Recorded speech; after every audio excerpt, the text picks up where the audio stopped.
आप सभी स्टूडेंट्स को शार्प ट्यूटोरियल्स की तरफ से प्री बोर्ड की बहुत बहुत शुभकामनाएं। एक तो वैसे ही परेशान हूं मैं, इतना सारा सिलेबस, इतना कम टाइम, इतनी सारी बुक्स, इतने सारे चैप्टर्स, ये सब तो तैयार हो नहीं रहे, ऊपर से आप और आ गए शुभकामनाएं देने के लिए। हाँ हाँ, आप ही का प्रॉब्लम डिस्कस करने के लिए आज हम इस फोरम पर आए हैं, जरा सुनिए तो सही।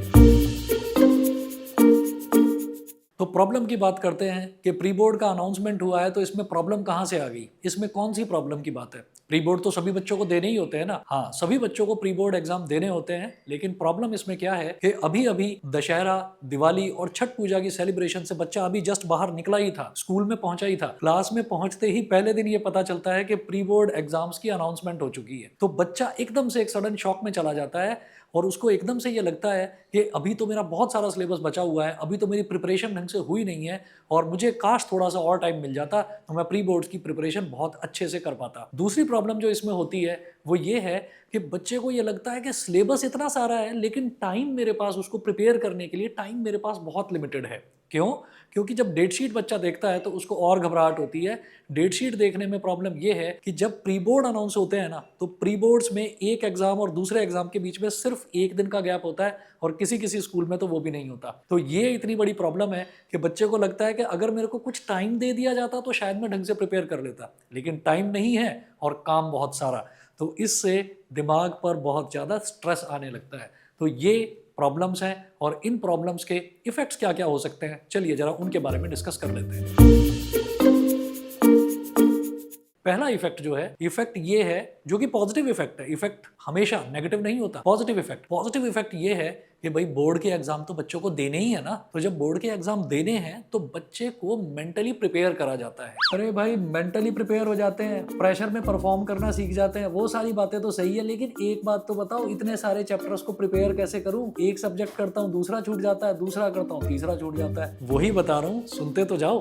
बच्चे को एकदम से ये बोला जाता है कि आपके अब प्री बोर्ड एग्जाम है, इनको आपको बोर्ड्स की तरह ही ट्रीट करना है, तो बच्चा मेंटली प्रिपेयर हो जाता है इस चीज के लिए कि अब हंसी मजाक के दिन चले गए हैं, अब टाइम आ चुका है कि मैं पूरे सिलेबस को एज अ होल लेकर चलूं और एग्जाम की प्रिपरेशन करूं, ये सोचकर कि मुझे बोर्ड का एग्जाम देने जाता है। दूसरा जो इफेक्ट है वो दूसरे इफेक्ट की बात करते हैं। Again this is a positive effect कि लाइफ के हर मोड पर आपको परफॉर्म करना सिखाता है। ये जो प्रेशर है कि प्रेशर में किस तरीके से आप अच्छे से परफॉर्म कर पाएं, तो प्रेशर में अगर आप परफॉर्म कर पा रहे हैं तब एजुकेशन का असली फायदा तब पता चलता है। तो ये इसका दूसरा इफेक्ट हो गया।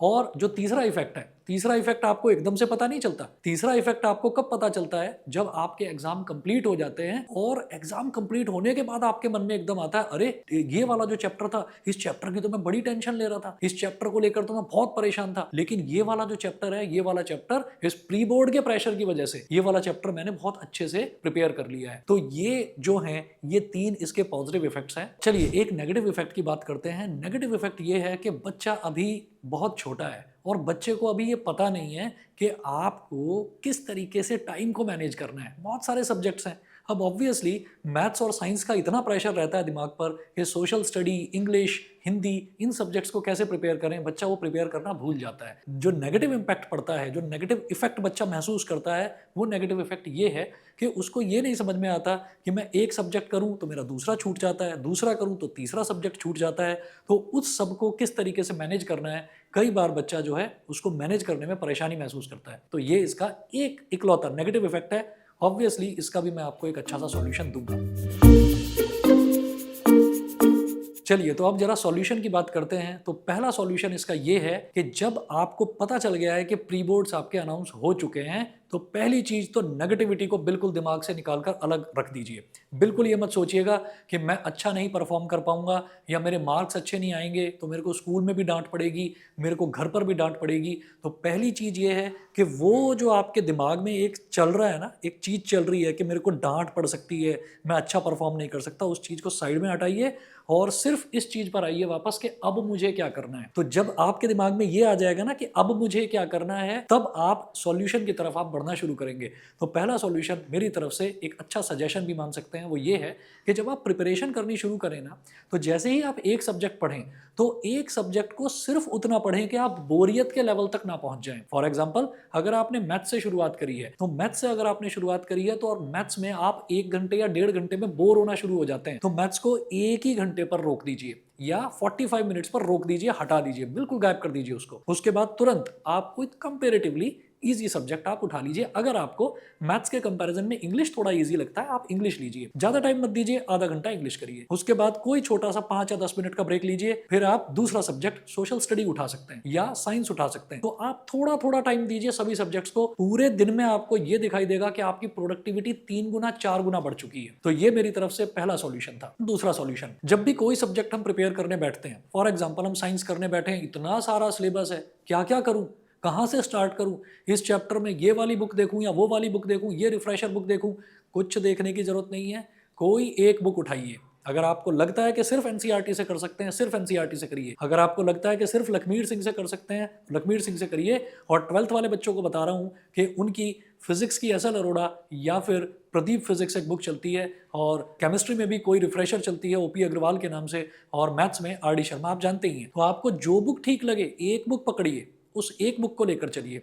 अब अगर हम बात करते हैं कि हमें चैप्टर बहुत बड़ा लग रहा है, कैसे उसकी प्रिपरेशन करी जाए, तो जब चैप्टर बड़ा लगे ना, तो आप उस चैप्टर को खोलकर बैठिए, उस चैप्टर के टॉपिक्स देखिए और प्रीवियस ईयर क्वेश्चंस जो हैं वो खोलकर बैठिएगा।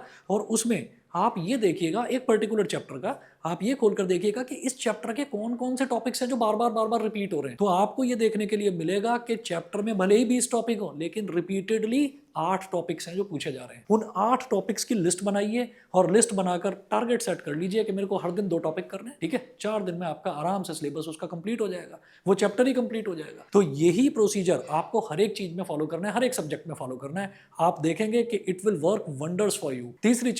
तीसरी चीज ये है कि थोड़ा सा मैं एक सॉल्यूशन में एक सजेशन थोड़ा सा मैं पेरेंट्स को भी देना चाहता हूँ। बच्चा इस दौरान बहुत ज़्यादा टफ फेज से गुजर रहा होता है, जब उसके दिमाग पर प्री बोर्ड्स का प्रेशर रहता है। उसको ये लगता है कि मुझे अपने पेरेंट्स को भी खुश रखना है, पेरेंट्स को भी लगे कि हाँ मेरा बच्चा अच्छे से पढ़ाई कर रहा है, अच्छा परफॉर्म कर रहा है, और मेरे को अपने टीचर्स को भी खुश रखना है। तो ये जो चीज़ें हैं, इन चीज़ों में बच्चा थोड़ा सा स्ट्रेस्ड फील करने लगता है। तो मेरा सजेशन, छोटा सा ही सजेशन है पेरेंट्स के लिए। मैं पेरेंट्स से कोई मेहनत नहीं करवा रहा हूँ, मुझे मालूम है आप जो पेरेंट्स लोग हैं वो दिन भर मेहनत करते हैं। आजकल तो सब, मतलब मम्मी हो और पापा हो, सब वर्किंग है, तो इतना काम होता है, उनके ऊपर प्रेशर रहता है। तो आपको सिर्फ इतना करना है कि जब आपका बच्चा पढ़े, उसको अकेला मत छोड़िए। हो सकता है कि आपका बच्चा आपसे कहे कि नहीं मुझे अकेला आप छोड़ दीजिए, तो आप ये जानते हैं, बचपन से आपने अपने बच्चे को देखा, आप ये जानते हैं कि अकेला बैठकर ये पढ़ेगा या नहीं पढ़ेगा। तो आप उससे कहिए बेटा बिल्कुल चिंता मत कर, मैं तुझे डिस्टर्ब नहीं करने वाला, मैं यहाँ पर बैठकर अपना काम कर लूँगा। अलग रूम में जाऊँगा, अलग रूम की लाइट जलेगी, मैं बिल्कुल कुछ नहीं बोलूँगा, मेरा फ़ोन भी साइलेंट है, तो मुझे बैठ रहे थे। आप सिर्फ उसके साथ बैठिए। उस बच्चे पर हल्का सा एक साइकोलॉजिकल इम्पैक्ट पड़ेगा कि मुझे कोई देख रहा है। ठीक है, थोड़ा सा आप फ्रेंडली उसके साथ बिहेवियर रखें, थोड़ा सा ऐसा रखें कि उस बच्चे को ये ना लगे कि मेरे पापा साथ में बैठे हैं या मम्मी साथ में बैठी हैं, तो he should not feel pressurized, उसको प्रेशर महसूस ना हो।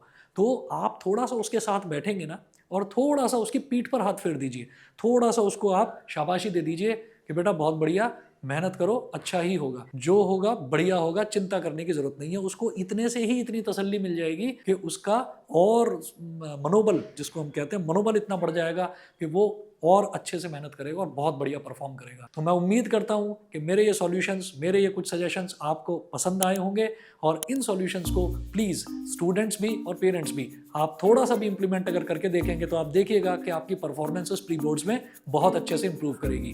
तो thank you so much for showing your support and thank you so much for watching. वैसे अप्रोच तो आपकी सही लग रही है, सोच रहा हूँ कि इस बार इनको जरा अप्लाई करके देख ही लिया जाए।